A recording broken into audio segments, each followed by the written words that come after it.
My subject tonight will be any current or future subject that deals with animal sciences or large animal production facilities.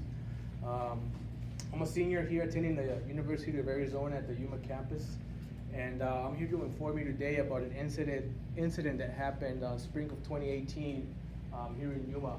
It was an incident that impacted the agriculture industry on a very large scale. It was the contamination of romaine lettuce that led to an E. coli outbreak. So today I'll be speaking about the coexistence of animal facilities, in this case a feedlot, and vegetable production. With a raise of hands, did everybody hear about the E. coli outbreak we had here last spring? Well, when it was all said and done, the environmental assessment was completed by the FDA, and the FDA officially called the outbreak over.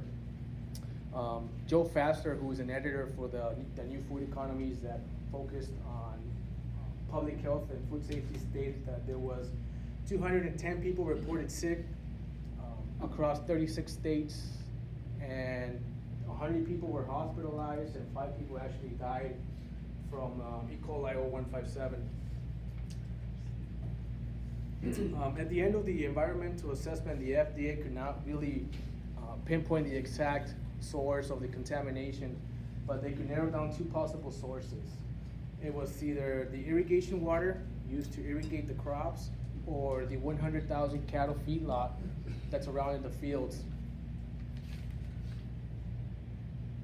The bacterial strain E. coli 0157, what it does, it produces toxins that cause vomiting, bloody diarrhea, and even kidney failure in humans. And so the environmental assessment conducted by the FDA, they take all considerations as far as sources. You know, they took into consideration the water that was used to irrigate the crop, the water that was used to apply pesticides, even the weather surrounding the possible days of contamination.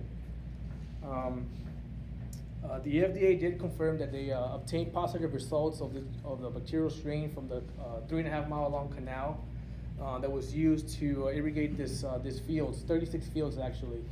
And my thought was, well, the water was contaminated, but how was the water contaminated in the first place? All of the 36 fields were surrounded by the feedlot. It could have been after a strong wind. It blew the strain into the water, or maybe the manure that's in the feedlot that could very well contain the possible bacterial strain. In my opinion, something was mismanaged. I believe the irrigation district should be more involved in inspections, and that maybe other organizations like LGMA should be involved as well. Thank you.